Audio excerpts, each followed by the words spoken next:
가지고 지식보다 권리보다 자유보다 사랑입니다 라는 말씀을 여러분과 좀 말씀을 나누겠습니다.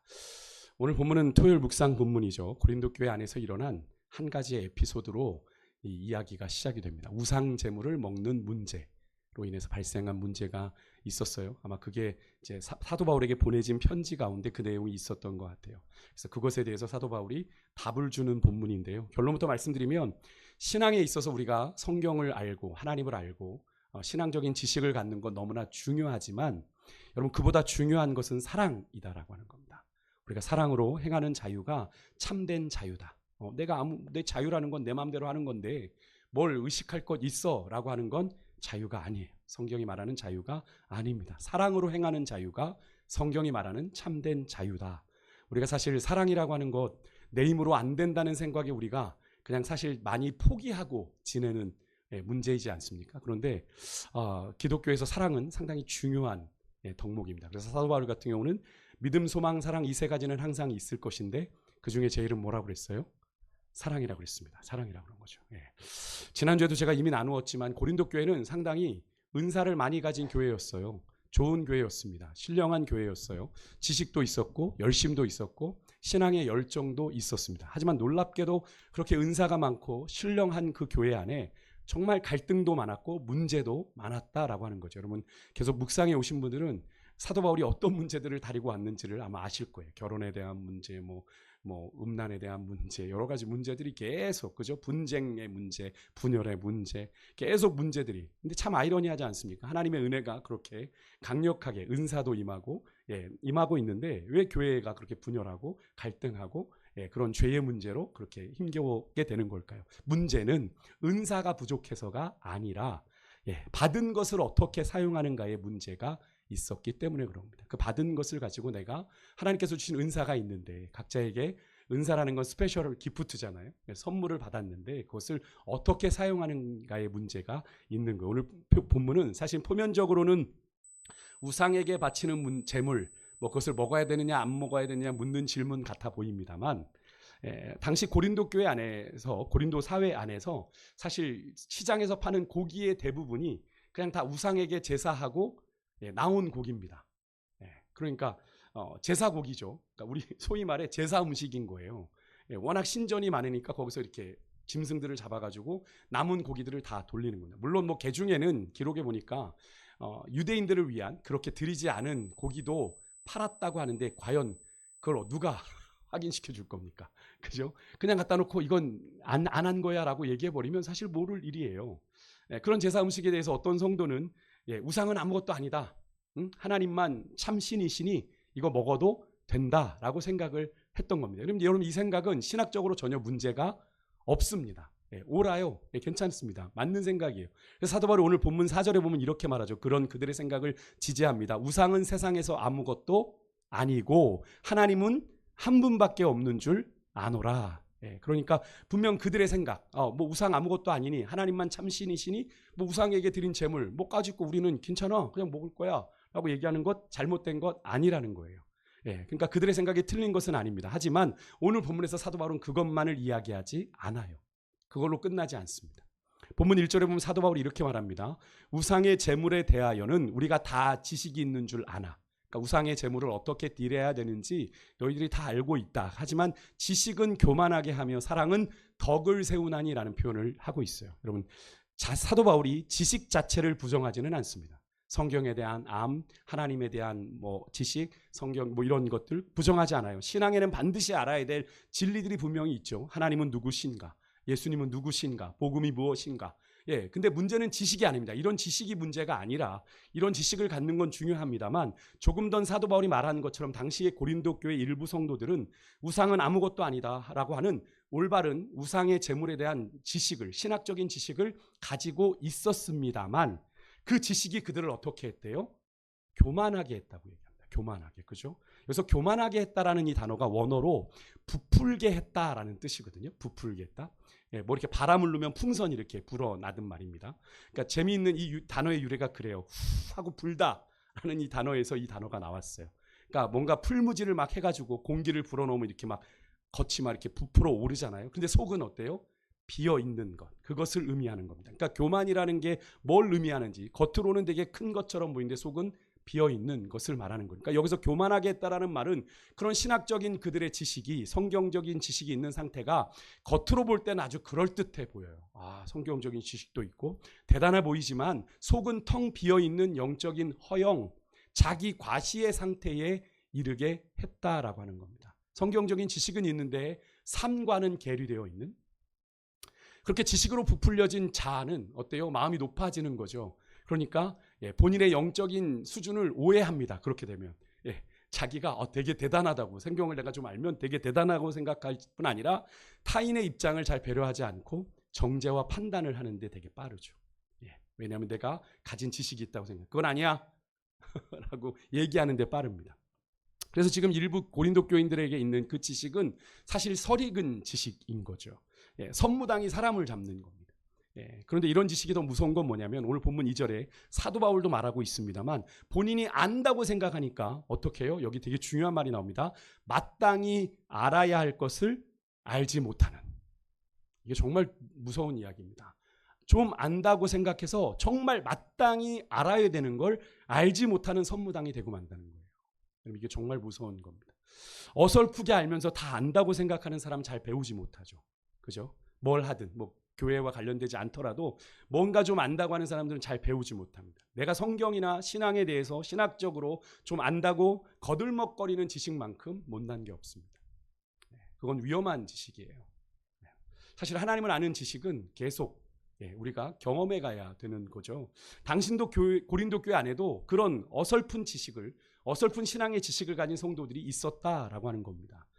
그러니까 오늘날에도 여러분 잘 보시면 불신자가 전도가 쉬울까요? 믿다가 안 믿는 사람이 전도가 더 쉬울까요?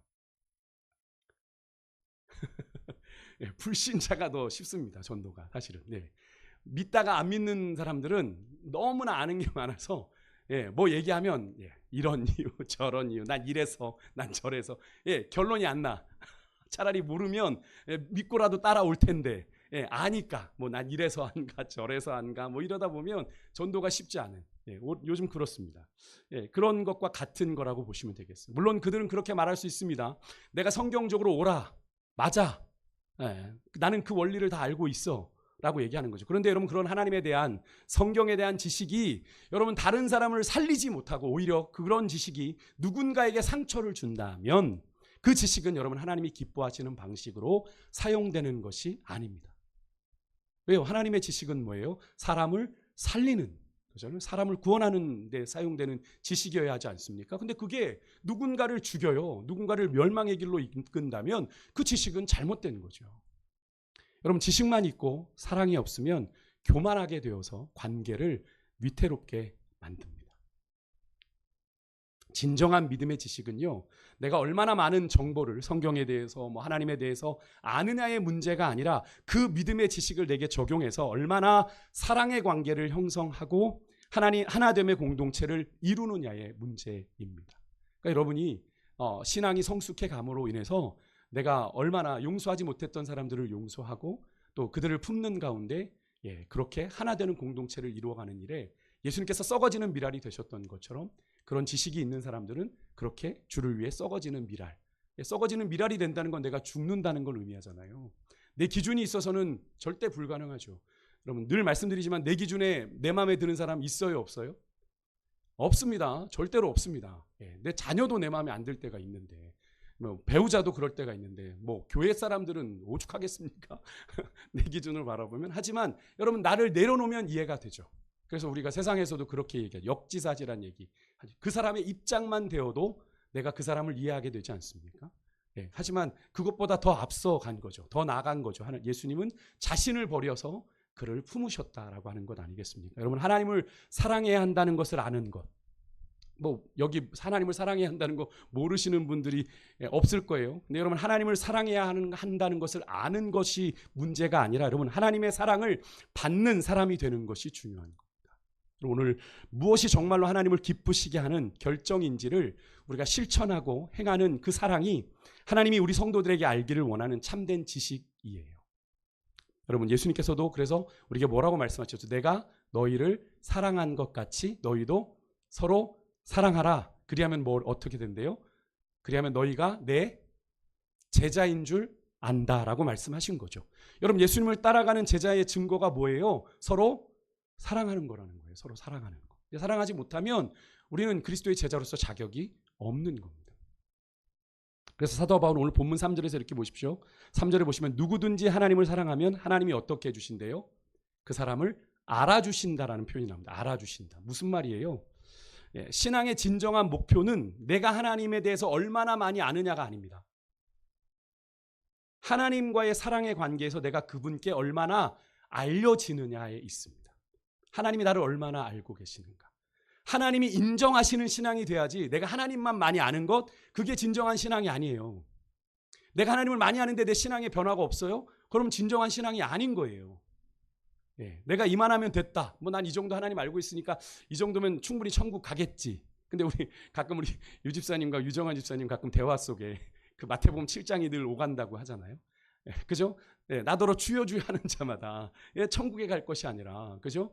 아버지의 뜻대로 행하는 자라야 들어간다. 여러분, 이게 참 두려운 말씀인데 그 다음 이어지는 말씀이 우리에게도 충격이죠. 그죠? 내가 주의 이름으로 선지자 노릇하고 병을 고치고 귀신을 쫓아냈는데 예수님 뭐라고 그래요? 하나님, 주님이 뭐라고 그래요? 나는 너 불법을 행하는 자들을 내게서 떠나가라. 내가 너희를 도무지 모른다. 그러니까 우리가 가진 열심, 주님을 향한 열심이 주님이 인정하시는 게 아니면 우리가 마지막에 갔을 때는 아무것도 아닌 게 되는 거예요. 사도 바울은 그것을 공적이라는 표현을 썼잖아요. 그죠? 불로 연단했을 때 남는 게 있어야 되는데 하도 다 우리가 주를 위해서 한다고 했는데 다 나를 드러냈다 보니 하나님이 불로 딱 심판하니까 남는 게 없어. 그런 상황이 되는 거예요. 여러분, 우리의 신앙을 잘 한번 돌아보시면 좋겠습니다. 오늘 이 밤에 하나님, 내가 하나님에 대한 우리의 신앙은 어떠한가? 내가 하나님에 대한 우리의 지식은 어떠한가? 하나님이 나를 인정하시고 알아주실 만한 모습인가를 오늘 이 밤에 좀 정직하게 하나님 앞에서 돌아보실 수 있길 바라고요. 이어지는 4절부터 사도 바울은 오늘의 표면적인 주제, 우상의 재물을 먹는 일에 대해서 분명하게 입장을 좀 정리해 줍니다. 아까 서두에 좀 더 정리했지만 하나님만이 유일한 참 신이고 나머지는 다 우상, 참 신이 아니기 때문에, 우상은 신이 아니니까 그 우상에게 제사하고 나온 재물이라고 해서 우상 때문에 부정해지는 것 아니다. 그러니까 얼마든지 그 재물을 먹어도 상관없다라고 하는 게 그 당시에 그리스도인들의 입장이에요. 하지만 당시의 현실은 그렇지가 않았습니다. 뭐 5절에 보니까 당시의 세상에는 뭐가 많아요?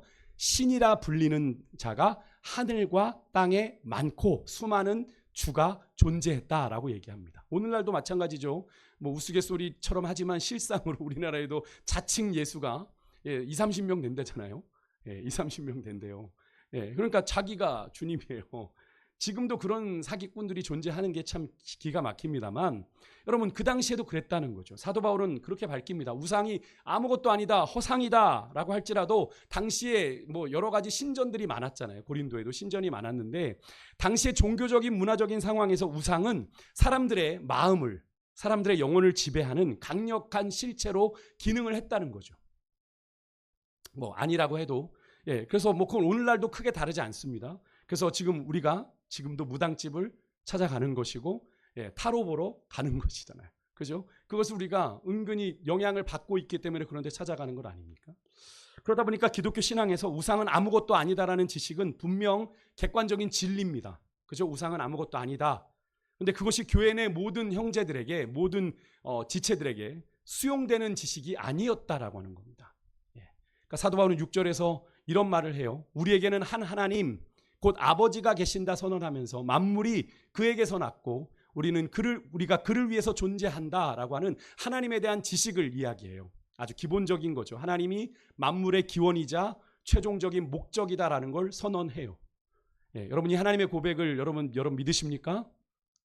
만물이 하나님에게서 났고 하나님이 창조하셨고 우리가 그를 위해서, 하나님을 위해서 존재한다는 거 믿으십니까? 그러니까 우리는 하나님을 위한 삶을 살아야 되는 존재들이에요. 사도 바울 이어지는 말씀에 또 한 주 예수 그리스도께서 계신다라고 부연하면서 동일하게 다시 한번 만물이 그로 말미암고 우리도 그로 말미암아 존재한다. 결국 이 고백은 사실 삼위일체 하나님을 이 사도 바울이 고백하고 있는 건데요. 예수 그리스도께서 창조와 구원의 유일한 중보자가 되신다. 근데 여러분, 이 표현에서 사도 바울이 의도적으로 한 단어를 붙입니다. 한이라고 하는 단어. 그죠? 한 하나님, 한 주라고 하는 일부러 한이라는 단어를 써서 한 분 하나님, 한 분이신 주 예수 그리스도를 사도 바울은 강조합니다. 다른 신은 없다라고 하는 거죠. 다른 하나님, 다른 주님은 없다라는 걸 분명히 사도 바울은 가르치는 겁니다. 우리가 구원받은 하나님의 자녀로서 이렇게 한 하나님과 한 주님을 섬긴다면 우리의 삶은 철저하게 누구를 위해서 존재해야 되겠어요? 한 분 하나님을 위해서 존재해야 되는 거겠죠. 나의 만족과 유익이 아니라 주의 뜻을 위해 사는 존재가 되어야 되는 것인데, 정리하면 여러분, 하나님만 유일한 참 신이시고 나머진 다 우상으로 신이 아니니 그들에게 제사를 드린 제물이라고 해서 우리가 거리낄 필요가 없다. 그 우상 때문에 우리가 부정해지는 것 아니니 거릴 것이 없다라고 사도 바울은 결론을 내리는 겁니다. 우리가 섬기는 하나님만이 만물의 창조주가 되시고 주권자가 되시고 그로 인해서 모든 것이 존재하기에 그분 안에서 선하지 않은 것이 없고 정하지 않은 것이 없기에 모든 것을 하나님이 내게 주신 선물로 생각하면서 감사함으로 먹으면 된다라고 말하고 있는 겁니다. 하나님이 주신 건 버릴 것이 없으니까 감사함으로 받으면 된다라고 사도 바울이 얘기했죠. 근데 사실 우리가 무엇을 먹고 마시는지보다 더 중요한 건 이겁니다. 사실은 우리가 무엇을 위해 사는가, 누구를 위해 사는가, 어떻게 사는가입니다. 한번 따라해 보실까요? 무엇을 위해 사는가, 누구를 위해 사는가, 어떻게 사는가. 여러분, 구원받은 하나님의 사람 맞으십니까?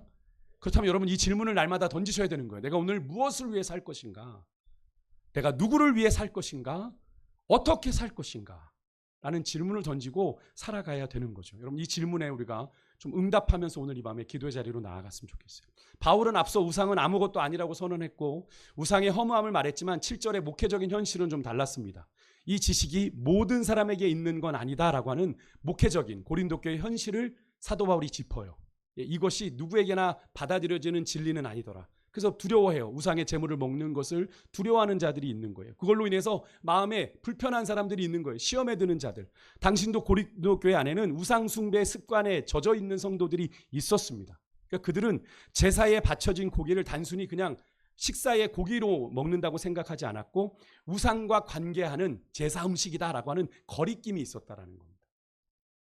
그러니까 신앙에 대한 지식이 있고 믿음이 강한 자에게는 아무것도 아니죠. 그걸 먹는 게. 그죠? 이 고기 먹는 것이 아무것도 아니지만 믿음이 연약한 자들에게는 그들의 신앙의 양심이 거리껴지고 오염되고 죄책감을 유발하는 치명적인 신앙의 독소가 될 수 있다는 걸 사도 바울은 얘기하고 있는 겁니다. 그래서 사도 바울은 8절에 이렇게 분명히 밝혀요. 음식은 그저 음식일 뿐 그것을 먹는 문제가 우리를 하나님 앞에서 더 거룩하게 하거나 부족하게 하거나 만들지 않는다. 음식이 우리를 하나님 앞에서의 거룩함을 결정하지 않는다. 내가 제사 음식 먹었다고 부정해지고 더러워지는 거 아니다라고 얘기합니다. 즉 우리의 구원과 경건의 문제가 식탁 위에서 내가 뭘 먹는지에 달려있지 않다라고 분명히 얘기해요. 하지만 사도 바울은 그런 우상의 제물에 대한 개념 정리로 그렇게 결론 짓고 끝나지 않습니다. 그러니 믿음 약한 자들 너희들 이거 잘 알고 따라와 이게 아니라 뭐라고 얘기하냐면 9절에서 한 걸음 더 나아가 그런 제사 음식에 대해서 충분히 자유할 수 있는 강한 믿음을 가지고 있고 신학적인 지식을 가지고 있는, 그래서 얼마든지 이런 제사 음식 난 먹을 수 있어 라고 하는 그런 자들을 향해서 이런 얘기를 합니다. 그렇지 못한 믿음이 약한 자들에게 걸림돌이 되지 않도록 너희들 조심해라. 그건 그 사람의 문제니까 믿음이 안 돼서 그렇게 못 먹는다는데 나는 나니까 상관없는 거 아닙니까? 라고 생각해서는 안 된다라고 하는 거예요. 물론 신앙이 우리가 구원의 문제가 각자 개인의 고백이지만 내가 이 공동체 안에서 한 지체가 되었다라는 것은 다른 의미 있는 거죠. 우리가 이 공동체로 모이게 되었다라는 건 뭘 의미합니까?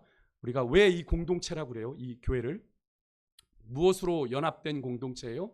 그리스도의 피로 연합된, 그렇죠. 우리 한 피 받아 한 몸 이룬 형제요 친구들이라고 우리가 찬양하는 게 바로 그런 의미잖아요. 그러니까 여러분 그렇게 공동체 안에 지체된, 그래서 사도 바울은 이 교회 공동체를 그리스도의 몸의 지체라고 얘기하고 누구는 눈이고 누구는 귀고 누구는 손이고 누구는 발이다라고 얘기하면서 서로가 독립적으로 존재할 수가 없다라는 몸의 비유를 들고 있는 거잖아요. 그런데 나는 괜찮으니까 나는 먹을 수 있으니까 너는 그냥 그럼 빠져, 이게 아니라는 거죠. 이게 아니라는 겁니다. 나의 권리가, 내가 충분히 자유롭게 행사할 수 있는 나의 권리가 누군가를 아프게 하거나 누군가에게 상처를 주거나 누군가를 넘어뜨릴 수 있다면 나는 그 권리 행사를 즉시 멈춰야 된다라고 하는 걸 사도 바울은 얘기하고 있는 겁니다. 나는 거리낌이 없지만 여러분, 영적인 성숙함의 척도는 내가 무엇을 알고 무엇을 할 수 있는가가 아니고요, 내 행동이 믿음 안에 한 형제가 된 공동체의 지체들에게 어떤 영향을 미치는가에 민감한 사람이 영적으로 성숙한 사람입니다. 아이들은 내 행동에 따라서 누군가가 피해받을 거 생각하지 않고 내 것만 이야기하죠. 아이들은. 그죠? 근데 어른이 되어간다는 건 뭡니까? 어른이 되어간다는 건 나만 생각하던 아이들이 가장 1차적으로는 부모를 배려하기 시작하고 부모를 이해하기 시작하고 주변을 이해해 가기 하는 것이 성장하고 성숙한다는 의미잖아요. 마찬가지, 신앙적으로도 마찬가지라는 거예요. 영적인 성숙함의 척도는 내가 무엇을 알고 내가 무엇을 할 수 있는가, 이것이 뭐 내가 능력을 발휘하는 그게 아니라 나의 행동이 믿음 안에 한 형제가 된 공동체 안에 지체들에게 내가 이런 행동을 함으로 어떤 영향을 미치는가에 대해서 뭐 난 상관없어, 나는 괜찮으니까 이러는 게 아니라 그들로 인해 혹시라도 아파할 자들이 있는가를 염두하며 내가 내 행동을 결정한다라고 하는 거예요. 너무나 중요한 문제죠.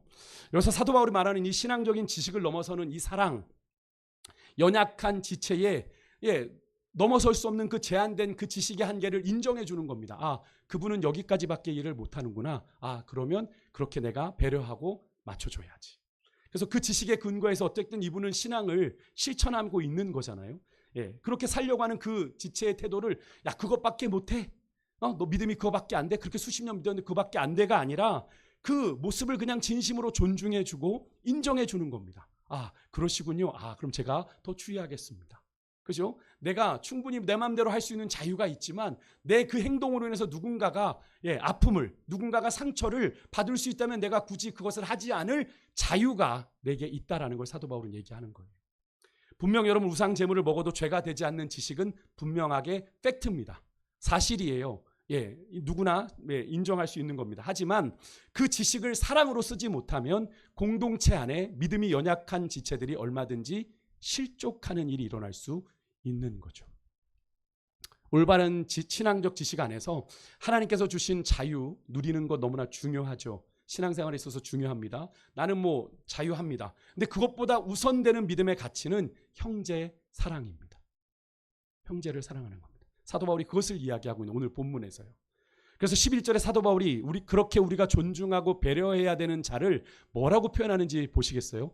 그리스도께서 위하여 죽으신 형제라고 얘기합니다. 그냥 같은 교회 다니는 그게 아니라 내 옆에 있는 지체는 누구냐면 그리스도께서 자기 몸을 버려 죽어 살려 구원한 그런 형제다. 그런 형제를 네 자유를 누린다고, 네 권리를 행사한다고 그 형제가 실족하고 마음에 상처받는 거 외면할 거야? 잘못된 거라는 거죠, 그 신앙이. 그래서 여러분 12절에 보면 사도 바울은요, 그렇게 연약한 형제의 약한 양심을 상하게 하는 것, 여러분 되게 무서운 말씀을 하세요. 그를 위해 죽으신 누구에게 죄를 짓는 거래요? 그리스도께 죄를 짓는 거다. 단순히 그 사람에게 상처를 주는 게 아니라 그를 위해서 생명을 버리신 예수님께 죄를 짓는 거래요. 단순한 문제가 아닌 거죠. 한마디로 여러분, 주님을 아는 지식이 있다고는 하지만 정작 주님의 진심은 모르고 오히려 그 지식으로 주의 뜻을 앞장서 거스르는 교만의 죄를 범하고 있는 그런 고린도 교회의 일부 성도들의 모습을 사도 바울이 이야기하고 있는 겁니다. 여러분, 혹시 우리에게 이런 모습이 없는지 좀 돌아봤으면 좋겠어요. 우리도 무심결에, 그죠? 내가 자유한데, 나는 괜찮은데 라는 생각에 아무런 거리낌 없이 하는 행동들로 인해서 믿음이 연약한 자들에게 혹시 상처가 되고 그들이 실족하게 했던 일들을 내가 한 적이 없는지, 나의 신학적인 지식이 그것에 기반한 난 자유해 라고 하면서 내가 자유를 했던 것이 혹시 그보다 중요한 믿음의 가치인 형제 사랑의 이 중요한 정신을 우리가 잃어버린 채 우리가 신앙생활하고 있지는 않은지 오늘 이 밤에 우리의 모습을 좀 돌아볼 수 있기를 소망합니다. 그 지식이 나도 모르는 사이에 나를 교만하게 하고요. 정작 그래서 배워야 할 것을 제대로 배우지 못하는 아이러니하게 영적인 무지에 빠지게 합니다. 내가 안다는 생각에. 그죠? 내가 하나님을 더 알아가야 된다라는 겸손함이 있으면 어떻게든 듣게 되고, 그죠? 받아들이게 되는데 내가 다 안다고 생각하면 안 들립니다. 그죠? 여러분, 사랑 없는 지식은 교만이고요. 형제를 배려하지 않는 자유는 폭력일 수 있습니다. 그래서 여러분 참된 그리스도인의 자유는 마음대로 행동하기 위한 면허를 받은 게 아니라 이웃을 섬기기 위한 사랑의 도구여야 합니다. 다시 말해서 이 자유는 사랑하기 위해서 내가 할 수 있는 내 권리를 절제하는 자유를 말합니다. 내가 충분히 내 권리를 행사할 수 있는데 그 영혼을 위해서 내가 절제하고 희생하고 포기하고 그렇게 할 수 있는 자유를 말하는 거예요. 주님도 그러셨잖아요. 주님도 12군단도 더 되는 천사들 데려다가 예수님 십자가에 못 박는 자들, 예수님 잡아가는 자들 죽이지 못할 줄 아느냐? 예수님 말씀하시지 않았습니까? 예수님이 힘이 없어서 십자가의 길을 걸어가신 게 아니었다라고 하는 거죠. 무엇을 위해서? 우리를 구원하시기 위해서 예수님을 다 내려놓고, 그죠? 높고 높은 보좌를 버리신 것부터 해서 모든 자신의 것들을 내려놓고 그 길을 걸어가셨던 거죠. 그럼 우리가 그분의 뒤를 따라간다는 건 바로 그런 것들을 의미하는 거죠. 사도 바울은 오늘 본문을 통해 우리에게 분명히 말합니다. 내가 가진 신앙 지식으로 나의 권리를 주장하기보다 형제의 구원을 위해 기꺼이 나의 권리를 내려놓는 것이야말로 그리스도를 따르는 참된 신앙의 성숙이다 라고 말하고 있는데, 여러분의 신앙은 어떠세요? 여러분의 지식이 나도 모르는 사이에 나의 마음을 높아지게 하고 교만하게 하지 않았는지, 그 교만이 혹시 누군가를 실족으로 이끌지 않았는지, 그러니까 진지하게 오늘 이 밤에 돌아보기를 소망하고요. 여러분, 지식이 아니라 사랑이 형제를 살립니다. 내가 지식을 통해 누군가를 가르치면 그 영혼을 살릴 것 같지만 그 지식보다 정말 중요한 건 그 영혼을 진심으로 사랑하는 것. 사랑이 영혼을 살리는 거예요. 그래서 사도 바울은 갈라디아서 5장 6절에 이렇게 말했어요. 한 번만 같이 한번 좀 읽을까요? 같이 읽습니다. 시작. 그리스도 예수 안에서는 할례나 무할례나 효력이 없으되 사랑으로서 역사하는 믿음뿐이니라. 아멘. 아멘이십니까? 그냥 믿음이 아니라 뭐로 역사하는? 사랑으로 역사하는 믿음뿐이다. 여러분, 이것이 우리 교회 공동체 안에 충만하기를 주의 이름으로 축복합니다. 이 말씀처럼 사랑의 메인, 겸손한 자유로 우리가 영혼을 살리는 교회, 그 역할을 잘 감당해내는 우리 교회와 여러분들 모두가 되실 수 있기를 간절히 소망하고요. 우리 아까 불렀던 찬양, 우리 사람 살리는 노래 같이 찬양하고 우리 기도의 자리로 함께 나아가겠습니다.